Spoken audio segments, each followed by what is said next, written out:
section 1.2 video part 3. This will wrap up this section, and I want to do 2 more problems on investment. And the 2 problems I'm going to do with you now are modeled very similar to the 2 or 3 investment problems that you have in your homework from section 1.2. So,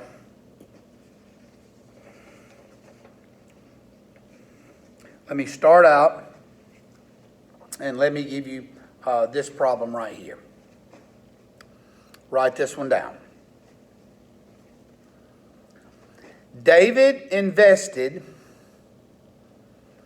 some money at a 4.5% rate. He invests twice as much money at a 5% rate.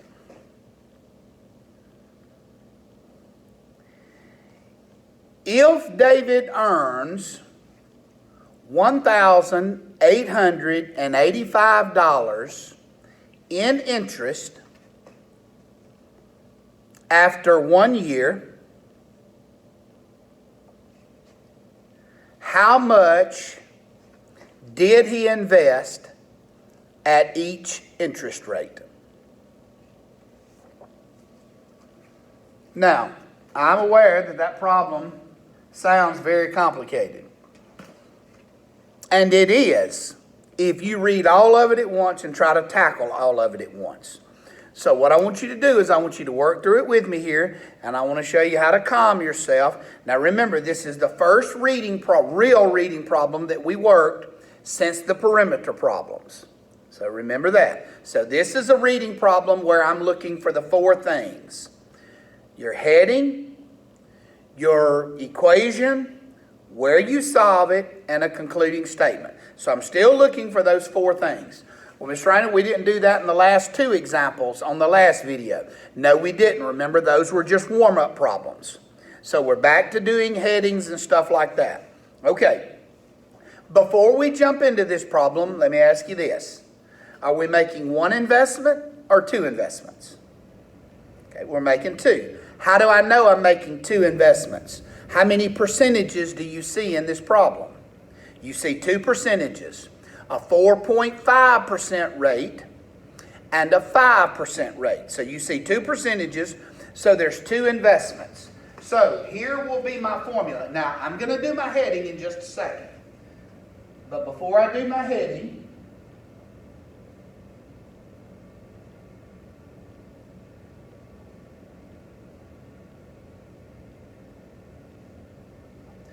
since I'm doing 2 investments, I'm going to do the 2 and add them together.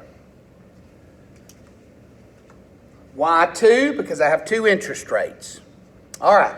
So here's what I'm just thinking out loud right now. I'm going to do the heading in just a second. I'm just helping you, first of all, calm down. Secondly, show you how to lay the problem out. All right. So let's talk about what we know in this problem.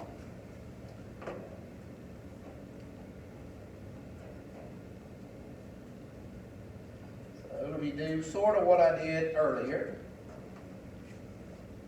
Okay, question. Do we know the times?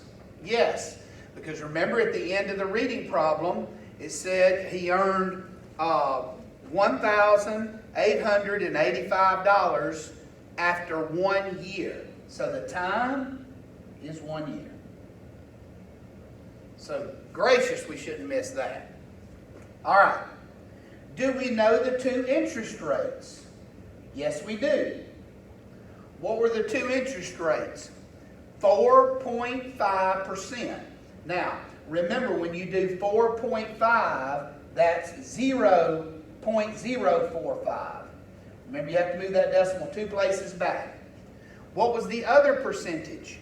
5%, which is 0.05. So, should I miss 1 year? No, that's given. Should I miss the interest rates? No, I'm told what the interest rates are. Okay, here's what makes this one a little different. Does it give me an amount of money of how much he invested here? No. Does it give me a dollar amount on how much he invested here? No. And you say, well, yes, it does. It's the $1,885. No. That $1,885, is it how much he invested, or was it how much interest he earned? Read that problem. It says his total interest after 1 year is $1,885. So what makes this one a little different is we know the interest in this one. We're not looking for it. We know it. The $1,885 is that. This is what we're looking for.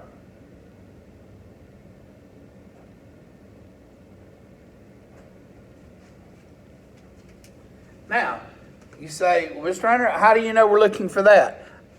First, it's obvious, but let me say it anyway. Read the question. It said, how much if he earned $1,885, how much did he invest at each rate? So this is what we're looking for. All right. Now we're ready to start the problem. So let me ask you this question. Are we looking for one thing? Or are we looking for two things? We're looking for two things. We're ready to start our heading. Let X be. Now, let's go back to what we talked about before we started doing the perimeter problems. Remember in section 1.2 video, part 1, I said this.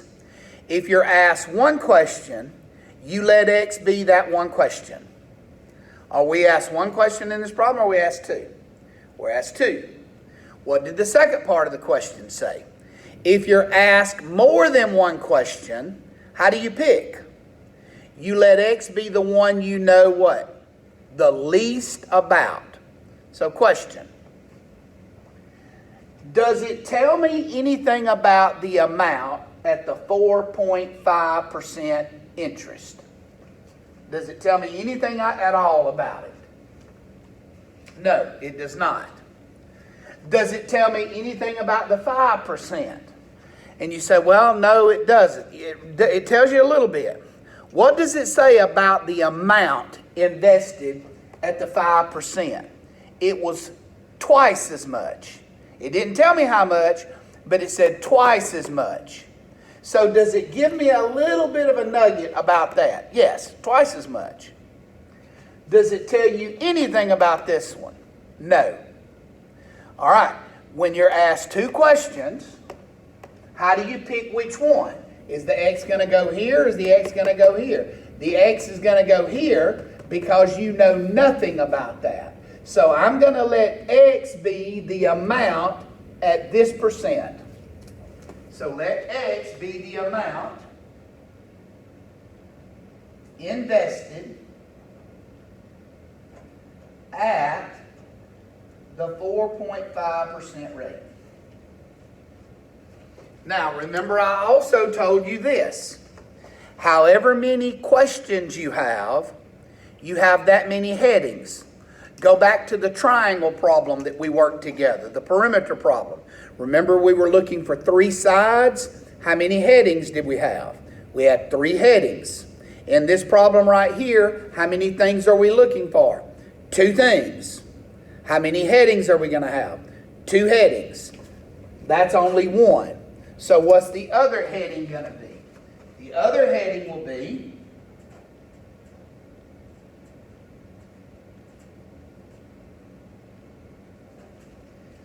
the amount at the 5%.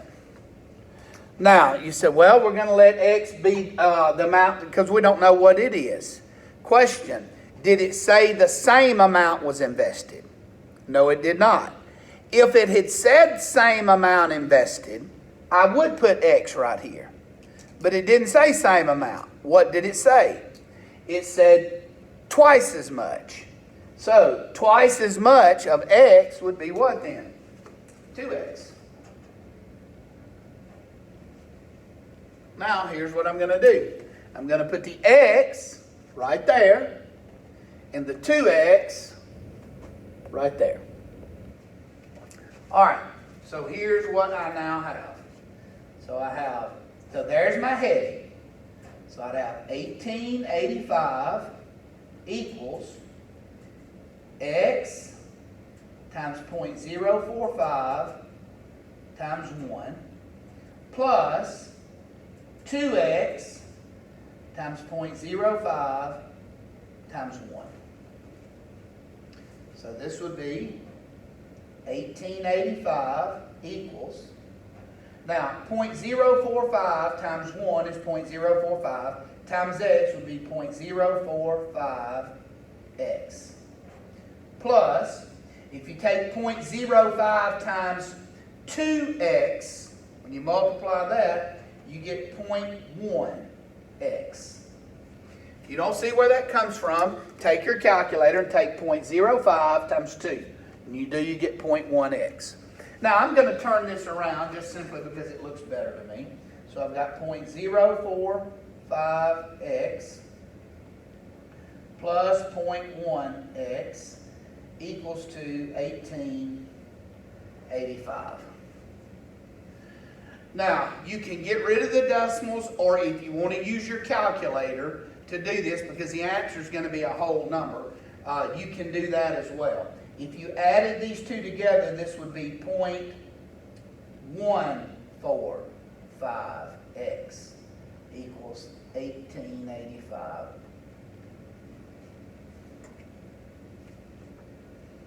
And then divide by 0.145. Now again, if you want to multiply through by the LCD to get rid of fractions, you can do that as well. I'll do that in the next example just to remind you of what that is. So or how to do that. So when I divide this, I'm going to get 13,000. Okay, so the first thing I'm looking for is the heading. Next thing I'm looking for is your equation. Next thing I'm looking for is when you solve it. Now the last thing I'm looking for is the concluding statement. And remember, I told you when you get to the fourth step, always look back up at your heading. Heading, two headings, so I should have two statements. Let x is 13,000, be the amount at the 4.5. So that means that there's $13,000 at the 4.5% rate. Now, look back up at your heading. 2x, that means 2 times that. Well, what's 2 times 13? 26,000 invested at the 5% rate.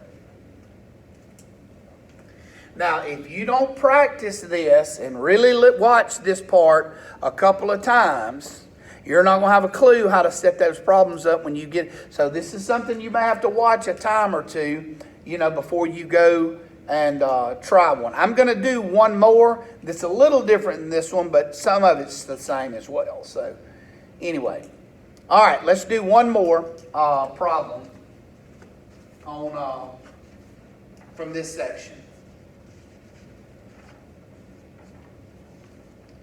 All right. Write this problem right here down. One more David problem. Here's the problem. David has $160,000. If he invests part of this money at a 12% rate, and the rest at a 9% rate, how much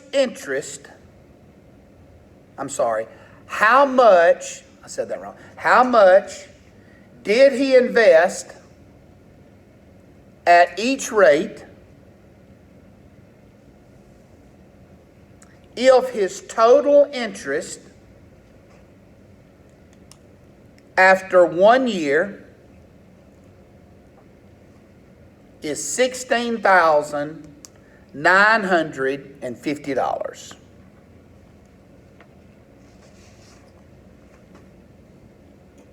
Okay. So, question.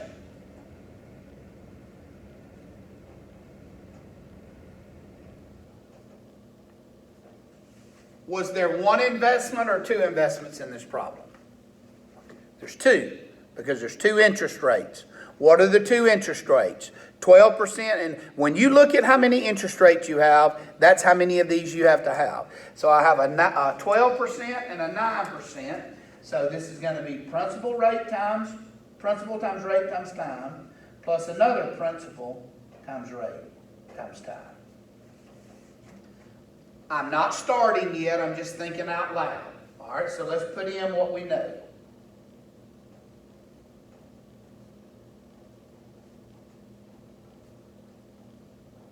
We know the time because it said after 1 year. So I better not miss that part. Do I know the two interest rates? Yes, I do. One of them was 12%. That's 0.12. The other was what? 9%. That's 0.09, not 0.9. Okay, now, what else do we know? You say, well, we know he has $160,000. That's right, but there's no place for the $160,000 to go. $160,000 is how much he started out with.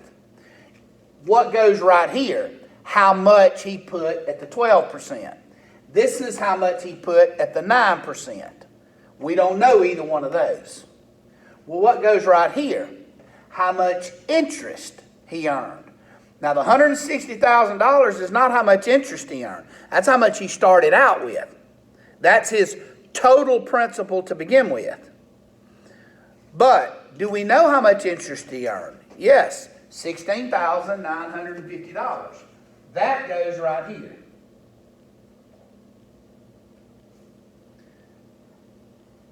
This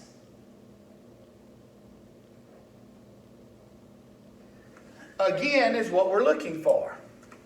And you say, okay, 160,000 here, 160,000 here. No. Did it say he put 160,000 at the 12 and 160,000 at the 9? It didn't say that. He started with 160 and he broke it up into two parts. So it's not 160 and 160. We got to figure out how he broke it up. So we're looking for how much of that 160 went here, how much of that 160 went here. So what are we looking for? One thing or two things? We're looking for two things. When we're looking for two things, how do we know which one to pick? So we've got two things, we're looking for two headings. We're ready to start the problem.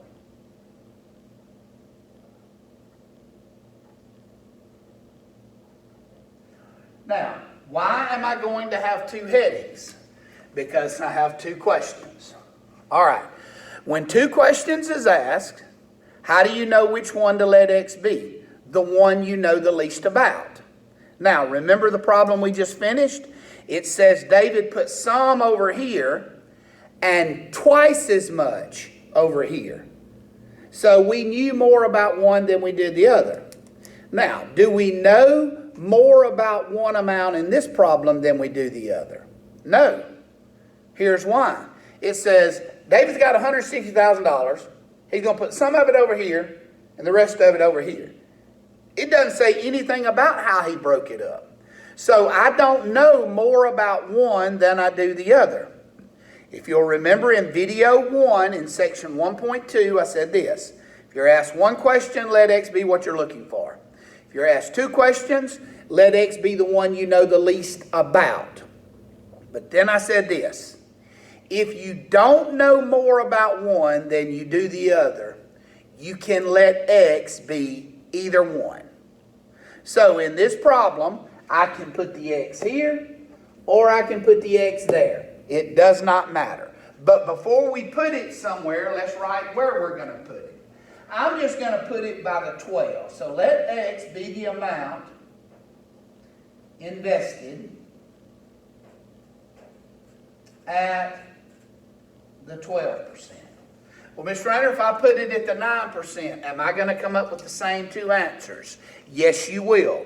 Your work will be a little different, but you'll come up with the same two answers. Now, do I know how much he invested at the 9%? Well, let's see. Well, no, I don't. Can I call it X? No, I can't. Why can I not call it X? Because if you call it X, what are you assuming? You assuming that he broke up both amounts equally. Did it say he put the same amount? It did not. It said he put the rest of what was left. Now let's go back to the example that I talked to you about a while ago. Remember I told you if I had $10 right here and I put 2 here in one pocket, what's left? 10 minus 2. If I have 10 and I put 6 in one pocket, what's left? 10 minus 6, which is 4. If I have $10 and I put 9 in a pocket, what's left? 10 minus 9, which is 1. One more time. If I have $10 and I put X in one pocket, what's left? 10 minus X.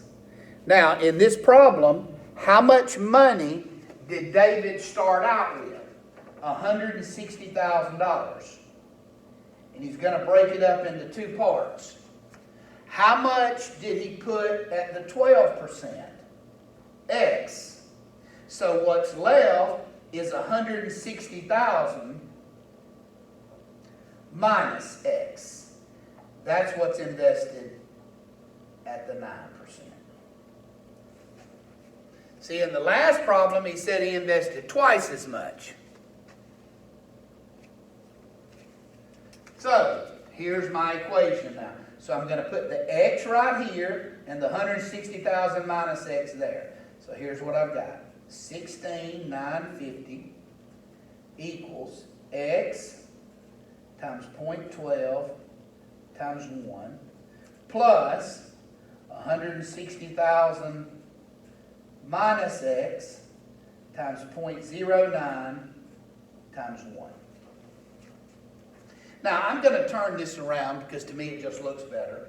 All right, so I'm going to write 0.12 times 1. This is 0.12x plus 0.09 times 1 is 0.09 times 160,000 minus x equals 2, and I'm going to put the 16,950 on the right side.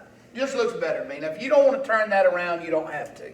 So I just multiplied this times x, multiplied those two times that. Now, I'm not going to distribute that. You can, and you'll get the same answer. But I told you in this one, I'm going to show you how we got rid of decimals earlier. Notice these decimals are to the 100th place. So you have to multiply through by 100.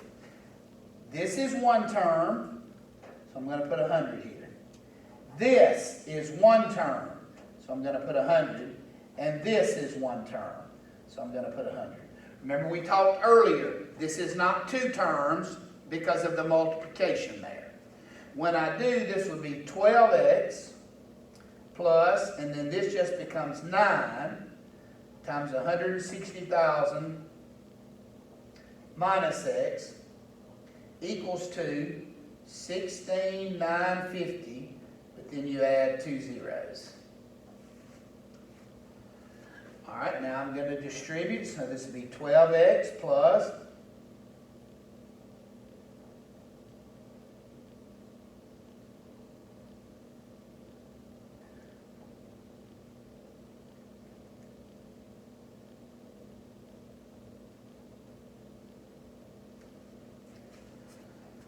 okay, 12x minus 9x is 3x equals 2, and then 1,695,000 minus 1,440,000.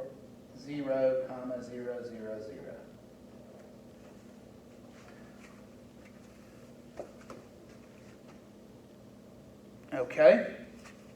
Now, for the sake, I'm going to cut out a little bit because I'm about out of video time. Subtract these two numbers and divide by 3. When you do, you're going to get 85,000. Now, write a concluding statement. Well, remember, you had 2 headings, so you're going to have 2 statements. X was the 12%. So this $85,000 is at the 12%. Now look back up at your second heading. 160,000 minus X. So if you do 160,000 minus 85,000, that's what you get at the 9%. That's what, 75,000? I think that's right. 160,000 minus 85,000. Okay, so that concludes this video and concludes section 1.2.